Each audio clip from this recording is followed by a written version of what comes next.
Becoming a Texas Notary Public changed on January 1st, 2026. Here's what you need to know.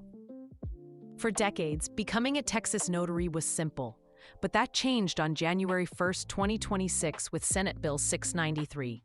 Now, every new and renewing notary must complete a mandatory state education course and pass a new online exam. The only authorized provider for this course is the Texas Secretary of State. No private courses will satisfy this requirement. This new law ensures all notaries understand the updated rules and responsibilities from day one of their 4-year commission. Let's look at the new exam. It's a 20-question, multiple-choice test delivered online through the Secretary of State's portal. The good news is that it's open book, so you can reference the course materials during the test.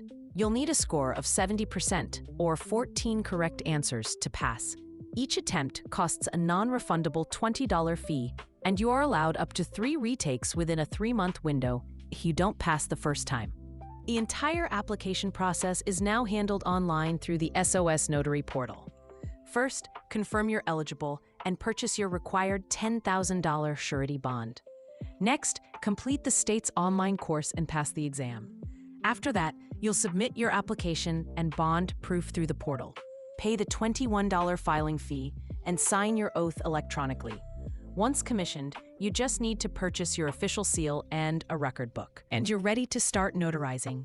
One of the most critical changes under SB693 involves personal appearance. Notarizing a document when the signer did not personally appear before you is now a criminal offense.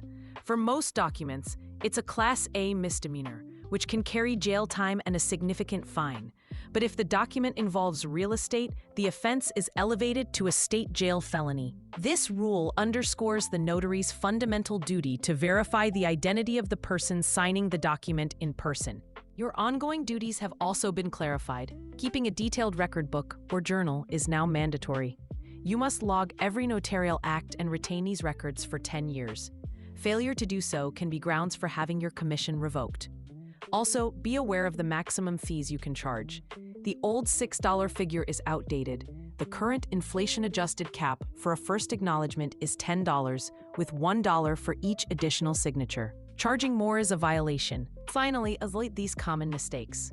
First, do not pay for any private Texas notary course, as only the official SOS course is valid. Second, never skip the record book entry for a notarization. It is required. And third, don't get the 2 most common acts confused. An acknowledgement does not require the person to sign in your presence, but a jurat does, and it also requires the signer to swear or affirm the document's contents are true. Ready to master the material for the new Texas Notary exam? The test is open book, but preparation is key to passing on your first attempt. Open Exam Prep offers a completely free practice course covering every SB693 topic, from notarial acts to the new criminal penalties. Use our practice questions and AI tutor to walk into your exam with confidence. Click the link to start your free Texas Notary Exam Prep now.